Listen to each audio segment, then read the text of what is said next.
안녕하세요. 살다 보면 있잖아요. 예상치 못한 문제로 계획이 딱 틀어지거나 아니면 되게 중요한 일을 하는데 누가 방해해서 당황했던 경험. 어, 다들 한 번쯤 있으시죠? 네네, 있죠. 마치 잘 달리던 기차가 갑자기 팍 멈춰선 것처럼요. 네, 그런 갑작스러운 멈춤은 누구에게나 참 힘든 경험이죠.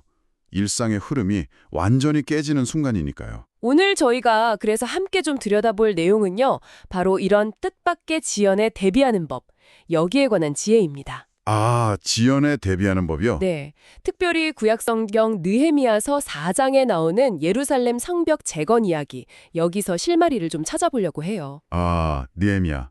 흥미로운 주제네요. 당시 느헤미야랑 백성들이 외부의 위협도 있었고 또 내부에서는 완전히 지쳐버리는 탈진 상태. 이런 이중고를 겪으면서도 어떻게 그 사명을 중단 없이 이어갔는지. 그렇죠. 그게 핵심이죠. 그리고 그 이야기가 오늘날 예상치 못한 어려움 앞에 딱 선 당신에게 어떤 메시지를 줄 수 있을지 한번 깊이 파고들어 보겠습니다. 좋습니다. 그럼 먼저 그 당시 상황이 얼마나 긴박했는지부터 좀 짚어볼 필요가 있을 것 같아요. 느헤미야 4장 11절, 12절 이쪽을 보면요. 이게 그냥 일이 좀 늦어진다 이런 수준이 아니었어요. 아, 그래요? 구체적으로 어떤 위협이었는데요? 성벽 재건이 한창 진행 중이었잖아요. 그때 외부의 대적들이 아주 교묘하게 기습 공격을 계획했던 거예요. 기습 공격이요? 네. 성경에는 그들이 모이하기를 저희가 알지 못하고 보지 못하는 사이에 우리가 그들 중에 달려들어가서 살육하여 역사를 그치게 하리라 이렇게 기록되어 있어요. 와, 살려기요? 공사를 완전히 멈추게 하려고 이건 생명을 위협하는 실질적인 계획이었네요. 그렇죠. 정말 살벌한 위협이었죠. 근데 이게 또 그것만으로도 벅찼을 텐데 그게 전부가 아니었다는 게 문제예요. 아, 또 있었어요? 외부 위협 말고도요? 네. 바로 그 점이 상황을 더 어렵게 만들었습니다. 성벽 재건에 참여했던 그 유다 사람들 내부에서도요, 지친 기색이 아주 역력했어요. 내부에서요? 네. 십자를 보면 그런 말이 나와요. 흙과 더기가 아직도 많거늘 담화하는 자의 힘이 다 빠졌으니 우리가 성을 건축하지 못하리라. 이런 이야기. 아, 일하는 사람들이 지쳐서 못하겠다고. 맞아요. 밖에서는 찰든 적들이 막 오고 있고 안에서는 일하는 사람들이 완전히 번아웃돼서 더는 못하겠다 이러는 상황. 와. 정말이지 비유하자면 거센 풍랑 속에서 배는 막 금방이라도 뒤집힐 듯 흔들리는데 선원들은 노저울 힘조차 남아있지 않은 딱 그런 총체적 난국이었던 셈입니다. 상상만 해도 진짜 아찔한데요. 그런 절체절명의 위기 앞에서 리더였던 느헤미야는 도대체 어떻게 돌파구를 찾았을까요? 느헤미야의 대처 방식을 보면 크게 두 가지로 요약할 수 있을 것 같아요. 첫째는 그는 사람들의 시선을 그 위협에서 하나님께로 돌렸다는 겁니다. 아, 시선을 돌렸다. 네, 14절에 딱 나오죠. 너희는 저희를 두려워하지 말고 지극히 크시고 두려우신 주를 기억하라. 이렇게 외치거든요. 눈앞의 문제보다 더 크신 분을 보게 한 거군요. 영적으로 먼저 무장시킨 거네요. 맞습니다.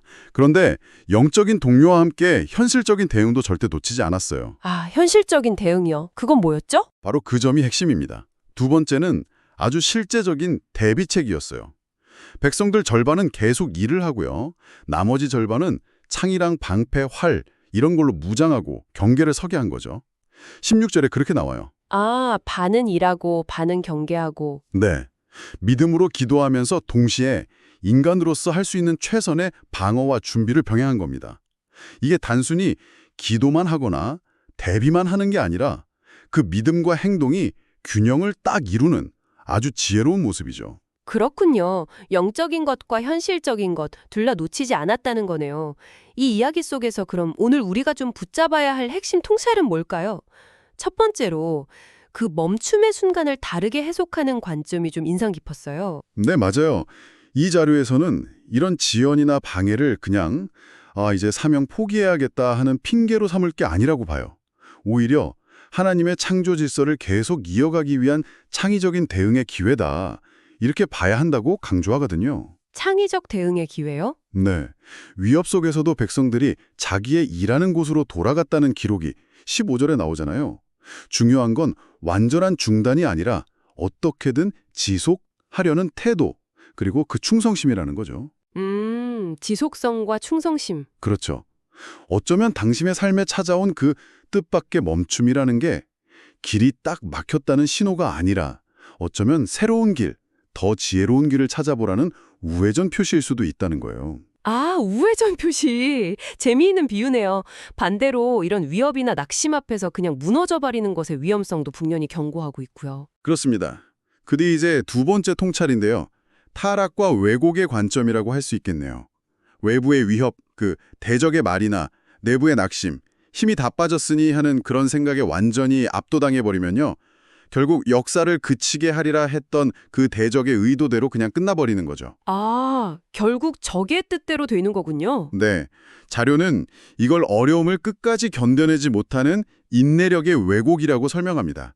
마치 두려움이라는 아주 짙은 안개가 우리의 목적지를 그냥 완전히 가려버리도록 내버려 두는 것과 같다고 할 수 있어요. 그렇군요. 그럼 세 번째 통찰은 그 느헤미야의 대응 방식 자체가 사실 중요한 메시지를 담고 있다는 거겠네요. 맞습니다. 느헤미야처럼 하나님을 기억하면서 동시에 무장하고 깨어서 일하는 것, 이게 단순한 위기 대처 기술이 아니라는 거죠. 어떤 상황에서도 그 사명을 따라서 걷겠다는 영적 민감성, 그리고 인내의 실천, 바로 그 자체라는 해석입니다. 영적 민감성과 인내의 실천이요. 네. 평소에 이렇게 깨어서 준비하는 그 자체가 그냥 믿음의 표현이라는 거예요. 비유하자면 화재 경보가 울리기 전에 늘 소방 장비를 점검하고 대비 태세를 갖추는 소방관처럼요. 아, 소방관 비유도 와닿네요. 그럼 이 내용을 듣고 계신 당신은 어떻습니까? 삶에서 예기치 못한 방해나 어려움이 찾아올 때 주로 어떻게 반응하시나요? 정말 생각해 볼 문제죠. 느헤미야처럼 그 더 큰 그림, 그러니까 하나님의 위대하심을 기억하면서 동시에 현실적인 대비를 함께 하시나요? 아니면 좀 쉽게 좌절하거나 상황에 그냥 압도되시나요? 지금 당신이 이런 뜻밖의 지연에 대비하기 위해서 준비해야 할 영적인 그리고 실질적인 무기는 무엇일지 한번 돌아보시면 좋겠습니다. 네. 오늘 느헤미야 이야기를 통해서 예기치 못한 어려움에 대처하는 지혜를 좀 나눠봤는데요. 여기서 한 걸음만 더 나아가서 이런 생각도 해볼 수 있을 것 같아요. 어떤 생각이죠? 혹시 우리가 만나는 그런 뜻밖의 멈춤들이 있잖아요. 이게 단지 그냥 이겨내야 할 장애물이 아니라 어쩌면 평소에는 전혀 보지 못했던 어떤 새로운 관점이나 숨겨진 기회를 발견하게 하는 그런 예상치 못한 선물이 될 수도 있지 않을까 하는 거죠. 와, 뜻밖의 멈춤이 선물이 될 수도 있다. 깊은 여운을 남기는 질문이네요. 오늘 저희가 참고한 자료 마지막에는요.